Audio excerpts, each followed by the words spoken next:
ఆ జిల్లాలోని అధికార కాంగ్రెస్ పార్టీలు కార్యకర్తల కన్నా నాయకుల సంఖ్య విపరీతంగా పెరిగిపోవడం ఇప్పుడు ఆ పార్టీ శ్రేణులను కలవరపెడుతోందట.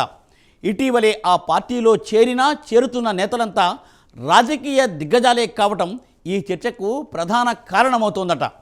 కాంగ్రెస్ విపక్షంలో ఉండగా నాటి అధికార పార్టీలో పెత్తనం చెలాయించిన ఈ నేతలంతా ఈరోజు హస్తం గూటికి చేరి ఇక్కడ కూడా పెత్తనం చేయడం ఆది నుండి కాంగ్రెస్ పార్టీ జెండా మోస్తున్న నేతలకు షాక్గా మారుతోందట. ఇంతకు ఎవరు ఆ నేతలు, అది ఏ జిల్లా, ఈ స్టోరీలో చూసేద్దాం.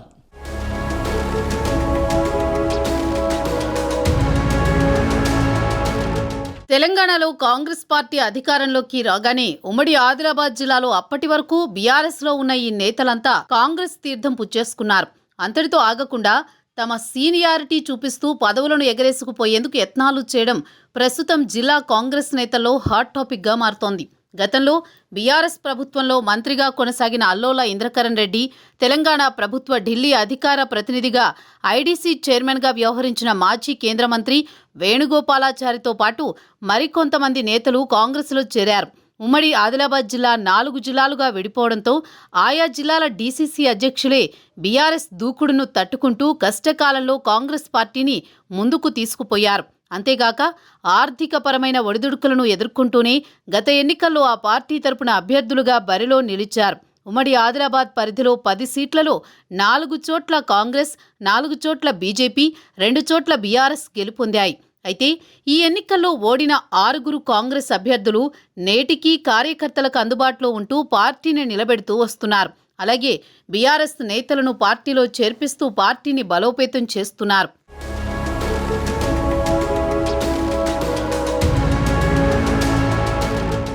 అయితే ఇటీవల వేణుగోపాలాచారి తాను రాజకీయాల్లో క్రియాశీలకమవుతానని, ఎన్నికల్లో పోటీకి సిద్ధమని కూడా ప్రకటించారు. మొన్నటి టీచర్ గ్రాడ్యుయేట్ ఎమ్మెల్సీ ఎన్నికల నుంచి ఆయన కొంత క్రియాశీలకంగా వ్యవహరించారు.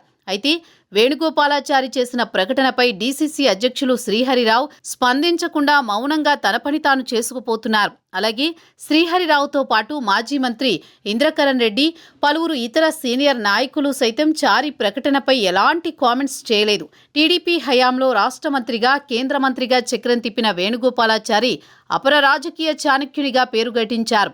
అయితే క్రమంగా తన రాజకీయ ప్రాబల్యాన్ని కోల్పోయారు.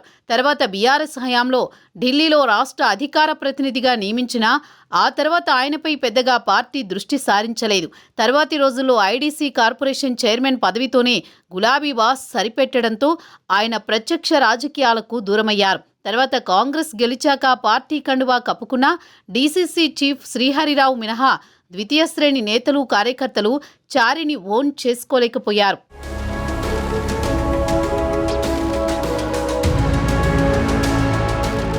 ఇక కాంగ్రెస్లో చేరిన మాజీ మంత్రి ఇంద్రకరణ్ రెడ్డి పార్టీ కార్యక్రమాలలో అడపాదడపా కనిపించడమే తప్ప పెద్దగా యాక్టివ్గా లేరు.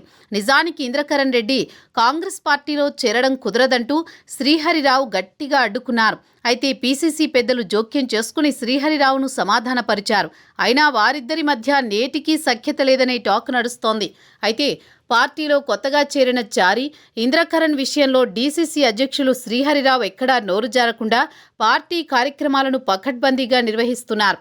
పార్టీ కార్యకర్తలందరికీ అందుబాటులో ఉంటూ ప్రభుత్వ పరంగా ప్రజలకు అందాల్సిన అభివృద్ధి, సంక్షేమ కార్యక్రమాలను వారికి అందేలా చర్యలు తీసుకుంటున్నారు.